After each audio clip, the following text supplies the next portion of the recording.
بسم الله الرحمن الرحیم. درنو لیدونکو سلامونه مې ومنئ. الله جل جلاله دې وکړي چې جوړ او روغ به یاست.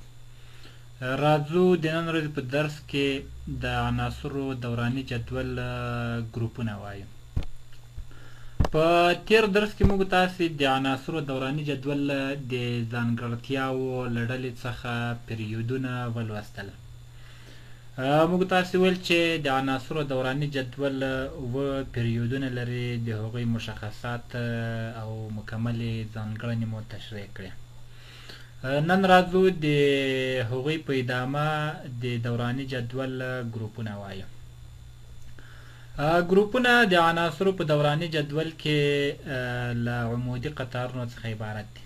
یعنې په دوراني جدول کې عمودي قطارونو ته ګروپونه ویل کیږي.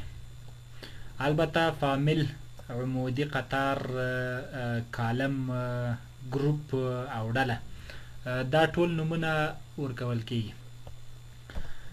د عناصرو دوراني جدول اته اصلي ګروپونه او اته فرعي ګروپونه لري. اته اصلي ګروپونه یې د ا په حرف او په رومي عدد سره مشخص کیږي. لومړني اصلي ګروپ ته یو ا ګروپ ویل کیږي او د دې عناصر د القلي فلزاتو په نوم باندې یادیږي. او د دویم اصلي ګروپ عناصرو ته دوه ا ګروپ عناصر او یا ځمکني القلي فلزات ورته ویل کیږي. او د دریم ګروپ د دوراني جدول دریم اصلي ګروپ دا د درې ا ګروپ په نوم سره یادیږي. او کوم عناصر چې په دې کې شتون لري هغه د ځمکني فلزاتو په نوم یادیږي. او همدارنګه د دوراني جدول څلورم ګروپ د څلور ا ګروپ په نوم سره یادیږي. او کوم عناصر چې په دې کې شتون لري دا د کاربن کورنۍ په نوم سره یادیږي. او پنځم ګروپ ته، پنځم اصلي ګروپ ته پنځه ا ګروپ ویل کیږي. او کوم عناصر چې په دې کې شتون لري دې ته د نایتروجن کورنۍ ویل کیږي. البته په لومړي ګروپ کې هایدروجن د لیتیم، سودیم، پوتاشیم، روبیدیم، سیزیم او فرانسیم شتون لري. او په دویم اصلي ګروپ کې چې کوم عناصر شتون لري دا په بریلیم پیلیږي. بریلیم، مګنیزیم، کلسیم، سترانشیم، رادیم او باریم. او په دریم ګروپ کې چې کوم عناصر دي هغوی په برون شروع کیږي، له هغه لاندې المونیم ده، بیا ګالیم ده، بیا انډیم ده، بیا تالیم ده. او د څلورم ګروپ عناصر هم همدا شان په کاربن شروع کیږي، له هغه لاندې سلیکان ده، بیا جرمنیم ده، بیا په هغه پسې قلعي ده او بسموت دي. او په پنځم ګروپ کې هم لکه څنګه چې د نایتروجن کورنۍ په نوم یادیږي، په لومړي سر کې یې نایتروجن شتون لري. او له هغه لاندې فاسفورس ده او ځینې نور عناصر هم تر هغه لاندې شتون لري. د شپږم ګروپ عناصر دا د اکسیجن کورنۍ په نوم یادیږي او دې ته د معدني تیږو جوړونکي عناصر هم ویل کیږي. د دې په لومړي سر کې اکسیجن قرار لري او له هغه لاندې سلفر ده، سیلینیم ده او ځینې نور عناصر هم شتون لري. او له هغه وروسته اووم اصلي ګروپ دی د دوراني جدول. د اووم اصلي ګروپ عناصر دا د هیلوجنونو یا مالګې جوړونکو عناصرو په نوم باندې یادیږي، چې په دې ګروپ کې فلورین په سر کې ده، بیا له هغه لاندې کلورین ده، برومین ده، ایوډین ده او استاتین ده. او همدارنګه له هغه وروسته اتم اصلي ګروپ ده. اتم اصلي ګروپ عناصر د اته ا ګروپ او یا هم د نجیبه ګازونو په نوم سره یادیږي. او په دې کې په پیل کې هیلیم ده، بیا نیون ده، له هغه وروسته ارګون، کریپتون، زینون او رادون شتون لري. دا د عناصرو د دوراني جدول ګروپونو د اصلي ګروپونو لنډه پیژندنه وه. بل په دې پسې راځو د عناصرو د دوراني جدول فرعي ګروپونه ته. د عناصرو دوراني جدول اته فرعي ګروپونه لري. نوموړي فرعي ګروپونه په بي توري سره مشخص کیږي او همدارنګه په رومي اعدادو سره. د ډي بلاک عناصر چې د بي فرعي ګروپونو په نوم سره یادېږي په لسو کالمونو یا لسو عمودي کرښو کې ترتیب شوي چې نوموړي لس عمودي کرښې په اتو ګروپونو باندې ویشل شوي دي. د مثال په ډول موږ د دوراني جدول په انتقالي فلزاتو کې له چپ طرف څخه د ښي طرف په لور باندې موږ د عناصر ګروپونه نامګذاري کوو، یعنی هغه عناصر چې الکتروني جوړښت یې په NS2 او N-1 ختم وي، نو دغه عناصر ټول د دوراني جدول د ډي بلاک په لومړۍ عمودي کرښه کې یا په 3B ګروپ نوم سره یادېږي. د مثال په ډول سیکنډیم 21 یا اتومي نمبر د الکتروني جوړښت ته که یې وګورو نو د دې الکتروني جوړښت په 4s2 3d1 باندې ختم دی.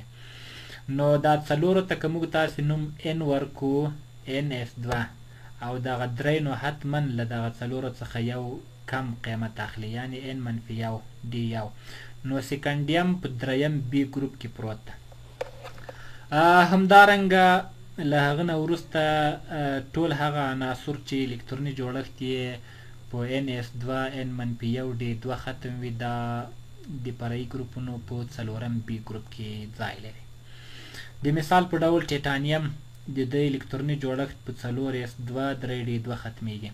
که دغه 4 ته موږ تاسې n نوم ورکو نو ns2 لیکلی شو، نو کله چې 4 ته نوم n ورکو نو د 3 لپاره موږ تاسې له 4 څخه یو منفي کوو n-1 d2 به لیکو. نو ټیټانیم په 4B ګروپ کې قرار لري. او همدارنګه ټول هغه عناصر چې الکتروني جوړښت یې په NS2 N-1 D3 سره پای ته رسېدلی وي دا په 5B ګروپ کې پراته دي.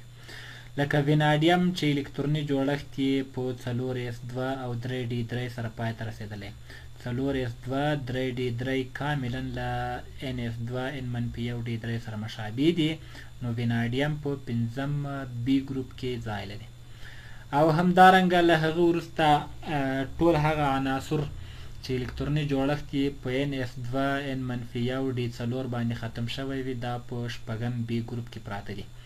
مثلا کرومیم د دې الکتروني جوړښت په 4s2 3d4 سره ختم شوی، دا 4s2 3d4 کټ مټ د NS2 N-1 D4 شکل لري. نو کرومیم په 6B ګروپ کې یا 6B ګروپ کې پروت دی. او همدارنګه ټول هغه عناصر چې الکتروني جوړښت یې په NS2 N-1 D5 سره ختم وي، نو دا د ډي بلاک یا د فرعي ګروپونو له جملې څخه په 1B ګروپ کې پروت دی. مثلا منګنیز چې الکتروني جوړښت یې په 4s2 3d5 سره ختم دی، دا 4s2 3d5 کټ مټ له NS2 N-1 D5 سره مشابه دي، نو منګنیز په 1B ګروپ کې پروت دی. همدارنګه د عناصرو دوراني جدول په B فرعي ګروپونو کې یا په D بلاک کې 3 عمودي کرښې D6 D7 او D8 دغه 3 واړه په یو ګروپ سره ښودل کېږي. نو هغه عناصر چې الکتروني جوړښت یې په NS2 N-1 D6 یا D7 او یا هم په D8 سره ختم وي، نو دا ټول په 8م ګروپ کې شاملیږي. د مثال په ډول د اوسپنې الکتروني جوړښت که موږ تاسې ولیکو نو دا په 4s2 3d6 سره ختمیږي، نو دا 4s2 3d6 دا له NS2 N-1 D6 سره کاملا مشابه دي، نو اوسپنه په 8B ګروپ کې ځای لري. همدارنګه هغه عناصر چې الکتروني جوړښت یې په NS2 N-1 D9 ختم وي، نو دا په 1B ګروپ کې پراته دي. البته دا د حالت بدلون هم کولای شي، یعنی دوی په NS1 او N-1 D10 سره هم لیکل کېدلی شي، نو دا په 1B ګروپ کې پراته دي. د مثال په ډول مس د مسو الکتروني جوړښت په NS2 وبخئ په 4s2 او 3d9 سره ختم شوی، کاملا له دې سره مشابه، نو په 1B ګروپ کې ځای لري.